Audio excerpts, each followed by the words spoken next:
최근에 제가 어떤 영상을 보니까 그런 게 있더라고. 어떤 뭐 프랜차이즈 본사를 믿고 어떤 일을 시작을 했는데 뭐 망했다? 뭐 본사를 믿고 자영업을 시작했는데 내가 뭐 신용불량자가 됐다?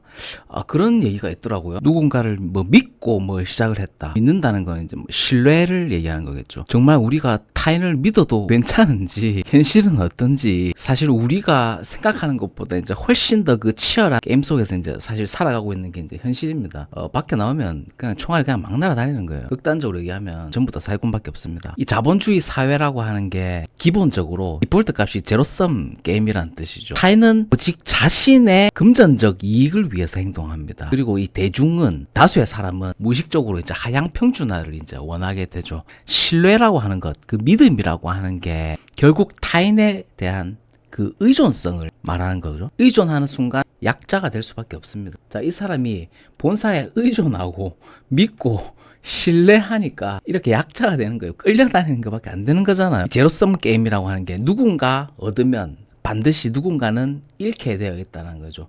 누군가의 이득과 누군가의 그 손실의 합이 제로가 된다라고 하는 원리죠. 이 원리는 경제뿐만 아니라 사회 전반에 걸쳐서 이제 적용이 됩니다. 경제 시스템에서의 그 제로섬 게임. 기업이 성장할수록 시장에서 소규모 사업체는 도태가 됩니다. 주식 시장에서 한 사람이 수익을 보면 다른 누군가는 손실을 보죠. 극소수의 사람이 이익을 보고 다수의 사람이 손실을 보는 구조로 되어 있는 게 주식시장의 현실입니다. 인플레이션이 발생하면 돈을 가진 자는 더 많은 자산을 보유하게 되고요. 저소득층은 생활이 더 어려워집니다. 로버트 킹머튼, 미국의 사회학자가 얘기한 마태 효과라는 거죠. 부자는 더 부자가 되고 가난한 사람은 더 가난해진다 라고 하는 그 양극화를 얘기하는 것일 겁니다. 자본주의 사회에서 이게 부의 흐름은 일부에 집중됩니다. 필연적으로 어쩔 수가 없어요. 자, 필연적으로 부익부 빈익빈 현상이 이제 심화가 되죠. 당신이 성장하기 위해서는 누군가를 밀어내야 되고 당신이 살아남기 위해서는 경쟁자를 짓밟아야 됩니다. 이 사회 구조에서의 제로섬 게임은 이런 형태로 이제 구성되어 있습니다. 고용주는 노동자의 가치를 최대한 낮추고 비용을 절감하려고 하죠. 적은 급여를 주고 최대의 아웃풋을 뽑아내려고 한다는 얘기입니다. 정치인은 권력을 유지하기 위해서 대중을 현혹하는 전략을 사용합니다. 상류층은 부의 독점을 위해서 그 교육과 정보를 제한하고 중하류층이 현실을 직시하지 못하도록 만드는 거죠. 결국 이 사회가 강자는 더 강해지고 약자는 더 약해지는 구조가 될 수밖에 없습니다.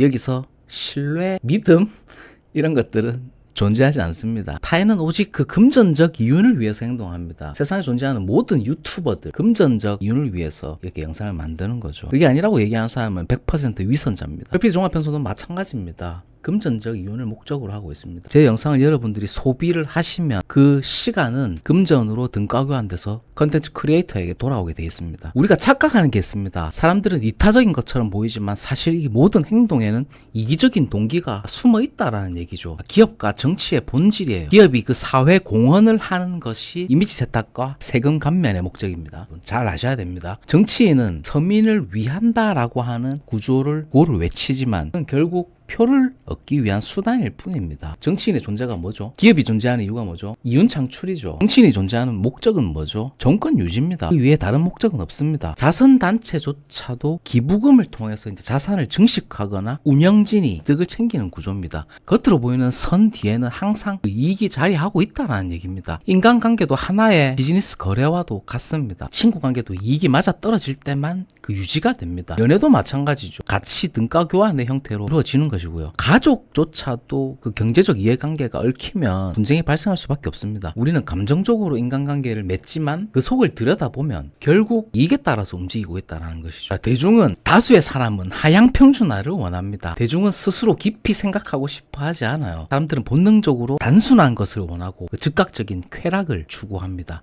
자, 여기서 미디어의 역할은 어떤 것이냐? 언론은 진실을 전달하는 것이 아니라 소비자가 원하는 감성적 자극을 제공합니다. 이런 미디어들도 다 마찬가지입니다. SNS는 피상적인 콘텐츠를 소비하게 만들고 사고 능력을 굉장히 저하시킵니다. 대중문화는 점점 더 자극적이고 단순한 형태로 변화합니다.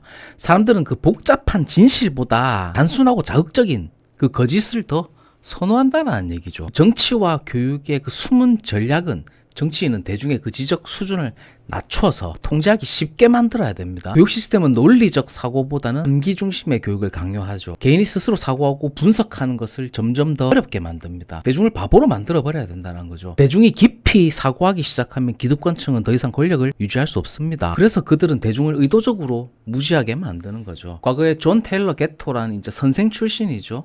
이 사람이 쓴 바보 만들기.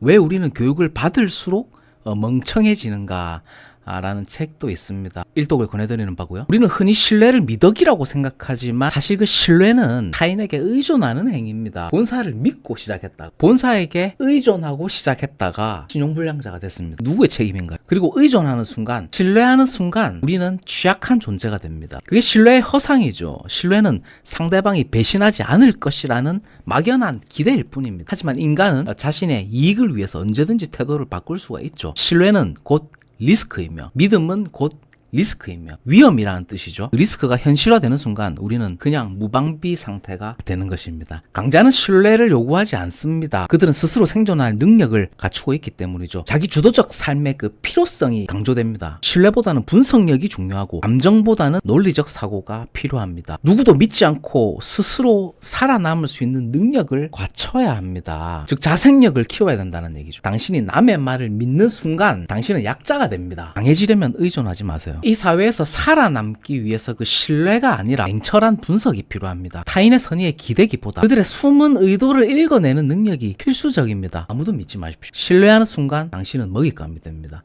철필 종합편성 믿지 마세요. 저도 믿지 마세요. 아무도 믿지 마! 엄마 아버지도 믿지 마라. 너 부모님도 믿지 마라. 내가 신뢰하고 믿어야 될 것은 오로지 나 자신뿐입니다.